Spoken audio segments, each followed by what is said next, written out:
Hi Tyrone, it's Aussie Villain. Mate, I'm good. Look, I really just wanted to see where your head's at. Yes, mate, I know it's on your shoulders. I mean, why are you playing so crap? Well, look, mate, I'm going to give you one final last chance against Burnley in the Cup. Mate, I beg you to take it.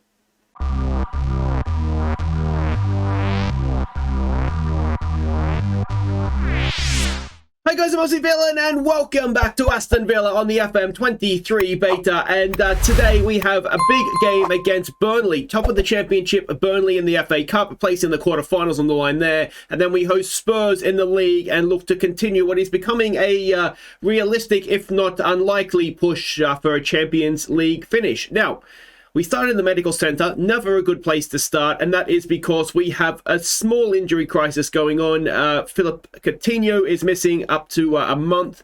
Hopefully it'll be a little bit less than that. And Buendia is also out for this first game, possibly for the whole episode, to be honest, with a pulled calf muscle. And we've only just got Danny Ings back from injury as well. So in the attacking areas, we have been struggling a little bit for injuries, and well, with that in mind, let's start the catch-up of what's happened on the field, starting with a game in the Premier League against West Ham. Ceballos picked out Arezzo's run for the only goal. So two of the new boys combining for this one. It was a game we should have won by many, many more goals. Look at the XG tracker there, second half particularly. We absolutely smashed them. We beat them 5-1, of course, at their place, and it could have been a similar score here, honestly. We were just all over them, just couldn't quite get the goals that we perhaps deserved. Next up, it was against one of the other surprise packets of the Premier League season. It was Crystal Palace. Palace got the only goal early in the second half. So when we hosted them earlier on in the season, we won a game that they should have won, and this was the opposite. We should have won this game. Look, I mean, XG tracker again, you can see that we were by far the better side in this one, and we just had that one moment, and it cost us, but you can see from the match ratings, no one played particularly great either, so maybe on that front we can't complain too much, but yeah, disappointing one that. Next up, it is Brentford in the league. Chambers won possession and crossed for Bailey to put us ahead, before Coutinho crossed for Arezzo to seal the points. So this was a tight game, to be honest. You can see from the match stats there wasn't much in it. We had 3 shots on target, 2 of them in the back of the net. And I mean, Arezzo, you know, he's scoring goals, which is what we're needing to do when Ings isn't available or needs to be rested.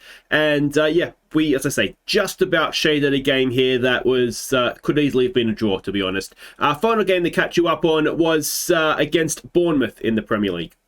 Bournemouth were ahead at half-time.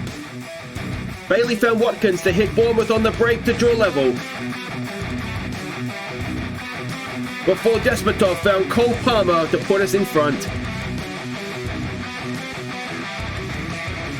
So this was really a bit of a game of two halves. Mavididi, I love that guy. We got, of course, if you watch the Manchester United series, All England Manchester United, and he was the surprise packet, I think, of that for sure.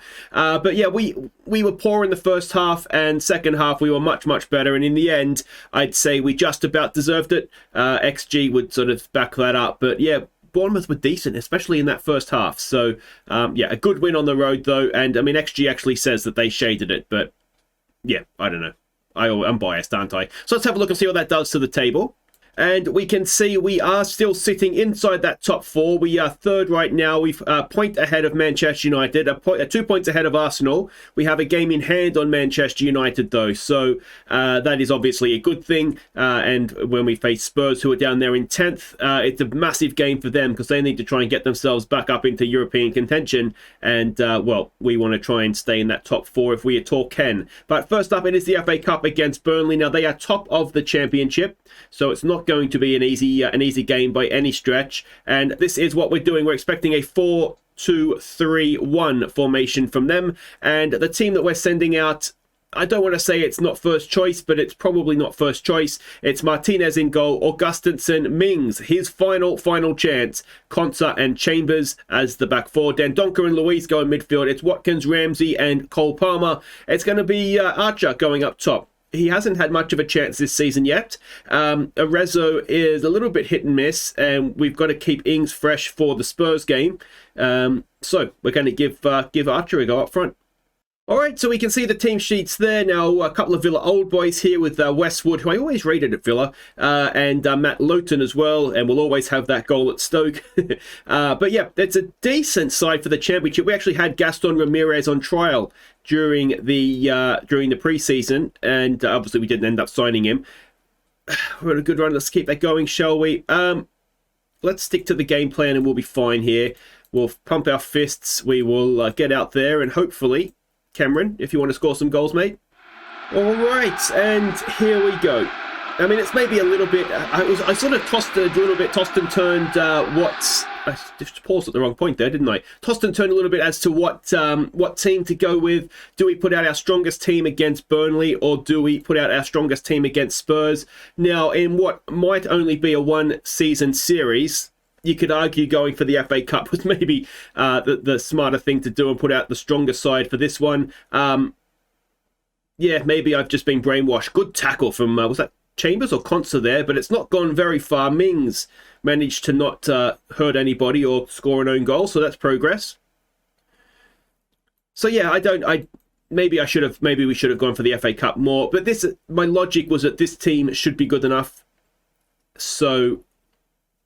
hopefully that proves me to be correct. Augustinson with a corner. Goalkeeper comes a long way.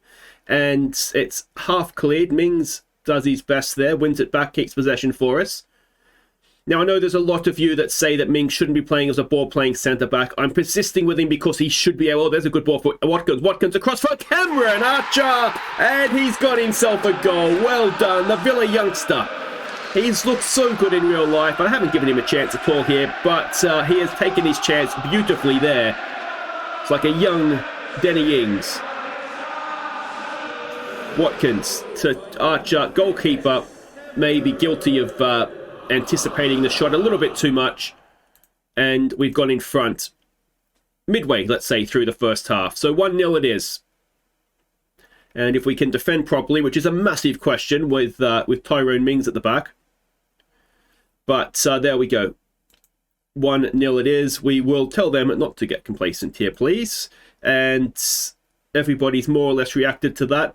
Jacob Ramsey is an attacking midfield. Maybe advanced playmaker is a little bit too much for him. Let's put him as an attacking midfielder. Just try and get him forward. Yeah. I always think the problem with Mings, not the problem, when I've used him in the past, and way back, the last time I did sort of the Raise the Holt series with Villa, and that was FMs ago now, I actually signed Mings before he went there in real life, and I was using him as a left back, and he was absolutely monstrous. The problem with doing that now, I think, is the second half is rapidly ticking by here, and, well, nothing has really happened. We're in the 89th minute. Can we seal it? Or are we going to be looking for a replay here? Watkins! Oh, and that's very, very close. Oh, Watkins again. That was even closer from the tightest of tight angles. Let's tell him to focus. And let's see if we can get the goal from the corner that wraps this thing up for us. Augustinson takes his time, measures the cross. It's towards Cameron Archer. Conser will pick it up for us, though. I think he will. He's given it away. Conser, come on, Ezra, mate. What are you doing? Can we win this back? And let's go and close this game down, because the last thing we need is a replay, particularly given that we're in front going into stoppage time. So we'll go very defensive. We'll do all the things here to close it down. And, well, yeah, I wouldn't say the game plan didn't work, but I would have liked more goals, if I'm honest. The other thing I probably want to do is we'll stick Dan Donker back. We'll drop Ramsey back in. And that will be absolutely fine.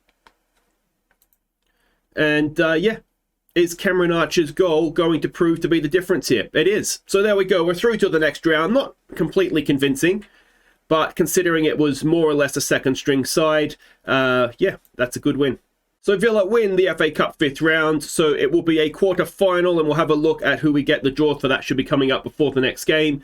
Put a little bit of cash for it as well. Ollie Watkins... He's doing well, isn't he? And to think I almost sold him in the summer. All right, wait right there. It is Spurs coming to Villa Park next.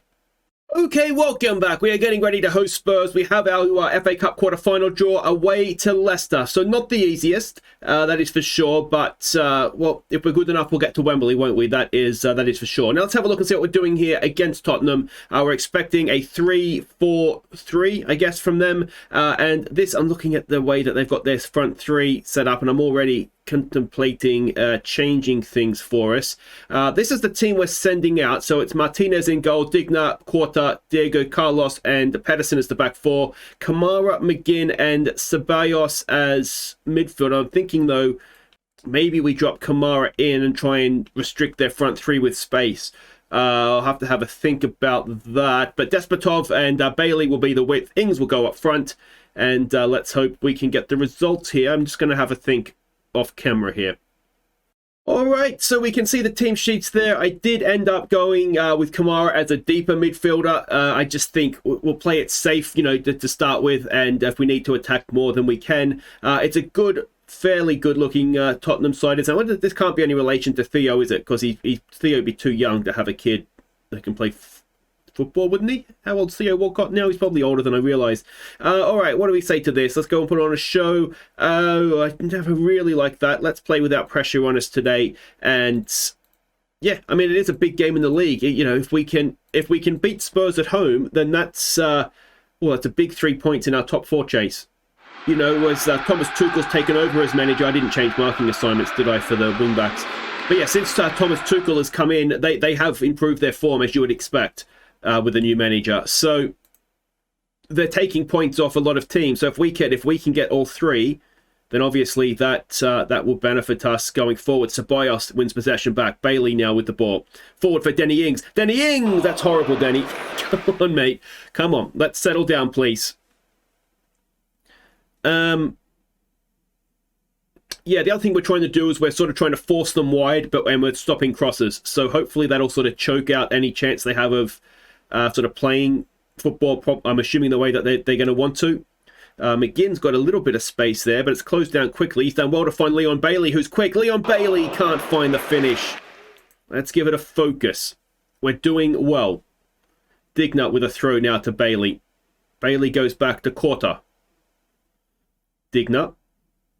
There's Kamara with a little bit of space. He comes forward. Kamara gets a little bit of luck. Danny Ings standing next to Ceballos having a conversation, but Despotov wins the ball back. Can Despotov do something? He has a go, but again, straight into the hands of Luis.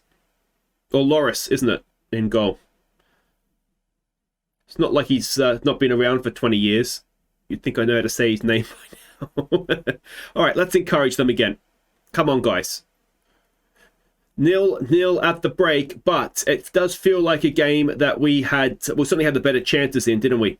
Okay, let's just continue to relax. We'll point our finger, and no, if nothing tells you to makes you want to relax than someone pointing at you telling you to do it. So that is that. I wonder if we should be maybe working the ball into the box a little bit more. They're a gegenpressing side, and sometimes I think doing that. Let's try it. The issue is that if you're trying to work the ball into the box, we've got an injured player, and it's Pedersen. So we can bring Chambers on. Hopefully that's not too serious, though. Otherwise, yeah, I mean, it's not ideal, is it? Is anybody not playing well? I wonder if we be a little bit more adventurous here.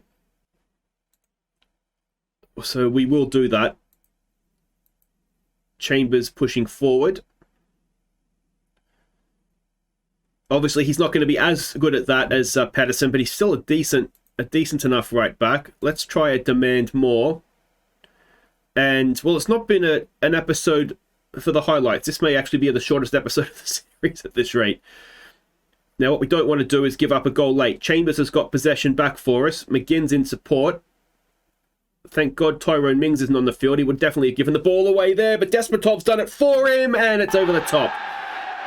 Not one for the finishing, this one, is it? Let's go attacking. Diego Carlos is only playing a 6-2. I mean, Konsa can come on and do that. Is there anybody else on the bench? It's not been Ings' day, has it? Let's get Ollie Watkins on. And that's probably our changes, is it? Ball in. Oh, and Corta with a big block. And it just sits up beautifully for Martinez. Come on, let's encourage. We're into stoppage time. Is there a late goal in here for us somewhere? It doesn't look like anything particularly exciting is going to happen, and it's 0-0. Well, XG suggests we did enough to get a goal. The scoreline suggests we didn't. But, I mean, we didn't play terribly there. We were the better side, I thought. Alright, so we can see the other results there, and we are currently still in the top 4. We've pulled out another point for Manchester United. Of course, we had a game in hand on them anyway, so from that point of view, it's not a terrible point.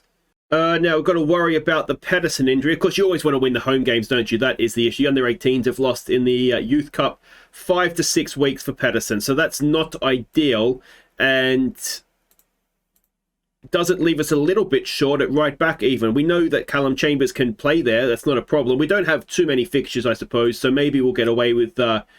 As long as there's no other injuries, we should be okay. But otherwise, yeah, right back is going to very quickly become a problem position for us. But guys, that's it for today. If you have enjoyed that, make sure you hit thumbs up. A little bit light on the goals, but we got through in the FA Cup and we didn't lose versus Tottenham, so not too bad. I think we'll come straight back because we've got the FA Cup quarter-final. The FA Cup is more or less where the interest is until we get more towards the end of the season. But look at this run-in. I've just noticed this. Arsenal, City, Southampton, who are currently 7th, Chelsea away, then Wolves at home, who are 6th, and then we finish away to Manchester United. We are going to want to be in a very strong position before those last games, aren't we? Because that is a hellish run to the finish line. I did not notice that before. That's all right, we'll beat them. It's fine. We're good. All right, I'll see you next time, guys. Like and subscribe. Take care.